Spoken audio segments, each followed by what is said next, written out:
कैसे neuro lab के अलग अलग टेस्ट से न्यूरोलॉजिकल कंडीशन डायग्नोज करने में आसानी होती है। Hello everyone, I am doctor Saurabh Sadekar, consultant neurologist at Bhaktivedanta hospital Mira road.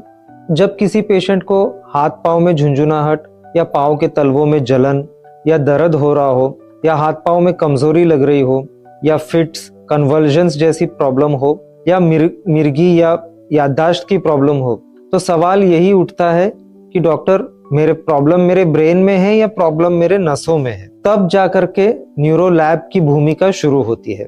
This is the whole importance of neuro lab tests. तो मैं आज आपको ये बताना चाहूंगा एज अ न्यूरोलॉजिस्ट कि न्यूरो लैब टेस्ट कौन कौन सी टेस्ट्स होती हैं और कैसे इससे आसानी से पेशेंट को डायग्नोज करना और इस माध्यम से करेक्ट ट्रीटमेंट शुरू करना कितना जरूरी है। न्यूरो लैब टेस्ट सिर्फ रिपोर्ट देने का काम नहीं करते, बल्कि पूरा नर्वस सिस्टम किस हिसाब से फंक्शन कर रहा है ये समझने में डॉक्टर की मदद करते हैं। जैसे कि हम हमेशा देखते हैं पेशेंट्स सीटी एमआरआई स्कैन करवा के आते हैं और स्कैन नॉर्मल रहता है, लेकिन फिर भी पेशेंट को तो तकलीफ हो ही रही है, इसीलिए वो एक न्यूरोलॉजिस्ट के पास आते हैं। तो ये समझना बहुत जरूरी है कि सीटी एमआरआई स्कैन ये सब सिर्फ स्ट्रक्चर दिखाते हैं, लेकिन नर्वस सिस्टम कैसे चल रहा है, उसके चलने में कोई तकलीफ तो नहीं है, ये सिर्फ न्यूरो लैब टेस्ट के माध्यम से हमें पता चलता है। इस तरीके की सिचुएशंस में न्यूरो लैब टेस्ट से इवन डायग्नोसिस बोलो या जल्दी से ट्रीटमेंट शुरू करना बोलो या पेशेंट का रिस्पॉन्स, ये सब की डायरेक्शन ही बदल जाती है। ईईजी टेस्ट उन पेशेंट्स में किया जाता है जिनको मिर्गी या फिट्स बोलो, कन्वर्जन्स बोलो, इस टाइप की प्रॉब्लम हो, उनको हम एडवाइस करते हैं ये ईईजी टेस्ट करवाना। या जो बार बार बेवजह बेहोश होता हो, ऐसे पेशेंट्स में भी ये टेस्ट रिकमेंडेड होती है। इस टेस्ट में कोई इलेक्ट्रिकल करंट या इलेक्ट्रिकल सिग्नल्स ब्रेन के अंदर नहीं डाला जाता। ये टेस्ट बिल्कुल सेफ है, इसमें कोई दर्द नहीं होता। इसमें सिर्फ ब्रेन की नेचुरल इलेक्ट्रिकल एक्टिविटी को रिकॉर्ड किया जाता है, ब्रेन की फंक्शनिंग कैसे हो रही है ये चेक किया जाता है। उस एबनॉर्मल एक्टिविटी अगर आए तो ये पता चलता है कि पेशेंट्स को ब्रेन की कोई बीमारी जैसे कि कन्वर्जन्स, फिट्स, मिर्गी या फिर इसी वजह से पेशेंट बेहोश हो रहा है, ये हमें पता चलता है। अब बात करेंगे एनसीवी और ईएमजी टेस्ट की। एनसीवी यानी कि नर्व कंडक्शन स्टडीज, ये टेस्ट उन पेशेंट्स को एडवाइस की जाती है जिनको हाथ पाँव में झुंझुनाहट हो या नम्बनेस हो, चींटी काटने का सेंसेशन हो या खासकर पाँव के तलवों में जलने की सेंसेशंस हो। ऐसे पेशेंट्स में ये टेस्ट करवानी चाहिए। इस टेस्ट के माध्यम से हमें ये पता चलता है कि नर्व के सिग्नल्स कैसे ट्रेवल कर रहे हैं, उनकी स्पीड और उनकी इंटेंसिटी क्या है। इससे ये भी पता चलता है कि अगर नर्व का फंक्शनिंग स्लो हो गया हो या नर्व में कोई डैमेज हो। तो ये टेस्ट उन पेशेंट्स में खासकर हम रेकमेंड करते हैं जिनको हम सस्पेक्ट करते हैं कि डायबिटिक न्यूरोपैथी हो सकती है, सर्वाइकल न्यूरोपैथी हो सकती है या फिर रूट कंप्रेशन हो सकता है। ऐसे पेशेंट्स में हम ये टेस्ट एडवाइस करते हैं। ईएमजी यानी कि इलेक्ट्रोमायोन्यूरोग्राफी, ये तब की जाती है जब पेशेंट को कमजोरी हो रही हो, क्योंकि जब भी कमजोरी या वीकनेस है तो सवाल यही उठता है मसल की है या फिर नर्व और मसल के बीच के जो कनेक्शंस होते हैं कहीं उनमें कोई बीमारी तो नहीं है।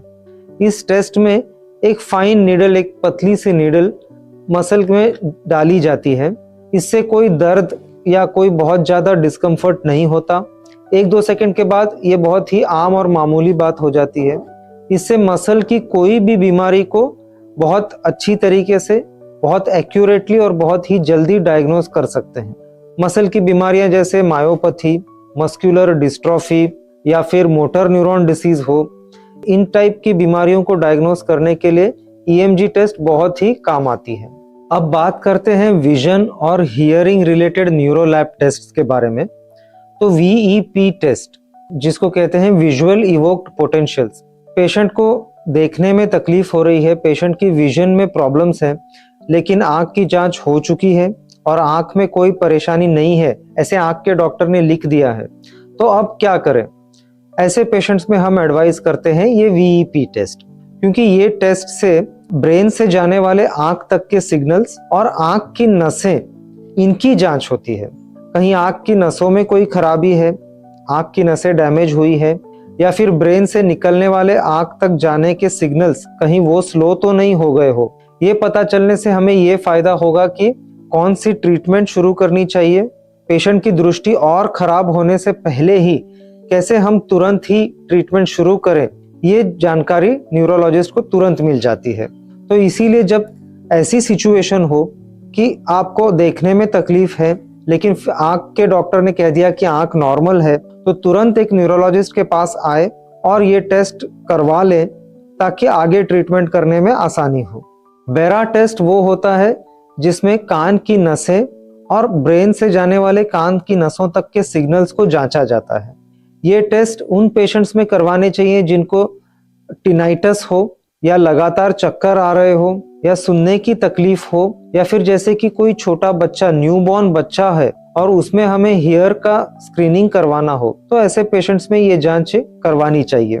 इस जांच का ये फायदा है कि अगर ब्रेन से जाने वाले कान तक के सिग्नल्स में कोई भी खराबी या कोई भी स्लोइंग है तो ये हमें तुरंत मालूम पड़ता है। ये टेस्ट बिल्कुल सेफ है, इसमें कोई दर्द नहीं होता, इसमें एकदम कंफर्टेबली पेशेंट ये टेस्ट को सहन कर सकता है। स्लीप से जुड़े सबसे कॉमन प्रॉब्लम है नींद में खराटे लेना, जिसे स्नोरिंग कहते हैं। काफी बार ये बहुत आम बात है, मामूली बात है, ये सोचकर पेशेंट्स उसको ध्यान नहीं देते, लेकिन इस टाइप के सिचुएशंस में स्लीप स्टडी या पॉलीसोम्नोग्राफी जरूर करवानी चाहिए, क्योंकि इस टेस्ट के माध्यम से हमें स्लीप का pattern, heart rate, blood pressure, oxygen levels, कितनी बार नींद टूटी है रात को और स्लीप रिलेटेड मूवमेंट डिसऑर्डर्स, इस सभी की इंफॉर्मेशन मिल जाती है। इस टेस्ट का ये फायदा है कि कोई नींद की गोली नहीं दी जाती, जस्ट पेशेंट की नेचुरल स्लीप को रिकॉर्ड किया जाता है। हमें हमेशा ये बात ध्यान में रखनी चाहिए कि स्लीप का प्रभाव डायरेक्टली हार्ट और ब्लड प्रेशर पर भी पड़ता है।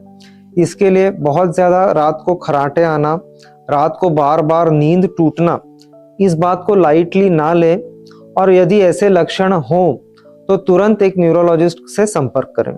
ऑटोनॉमिक फंक्शन टेस्ट, ये टेस्ट भी न्यूरोलैब के दायरे में ही आते हैं।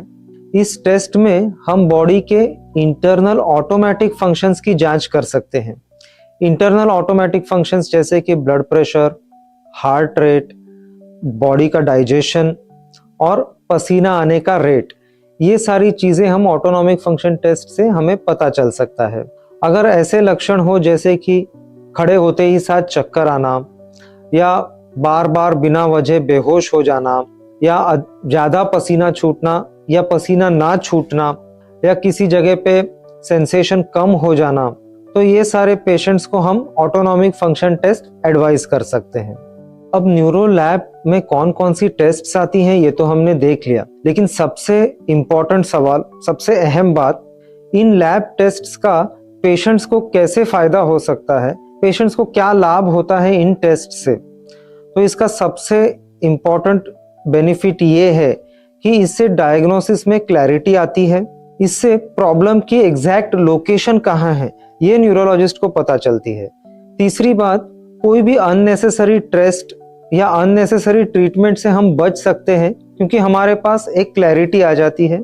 और चौथी बात, सही ट्रीटमेंट प्लान को एक डायरेक्शन, एक दिशा मिल जाती है। तो ये सबसे ज्यादा बेनिफिट्स हैं इन टेस्ट्स के। इन टेस्ट्स का ये उद्देश्य बिल्कुल भी नहीं है कि पेशेंट को डराया जाए, पेशेंट को अनकंफर्टेबल किया जाए, बल्कि सिर्फ और सिर्फ early diagnosis with the best clarity and early treatment, यही इन टेस्ट्स का उद्देश्य है। ये सभी टेस्ट साइंटिफिकली वैलिडेटेड हैं और डॉक्टर के सुपरविजन में किए जाते हैं, इसलिए इन टेस्ट से कोई डरने वाली बात नहीं है।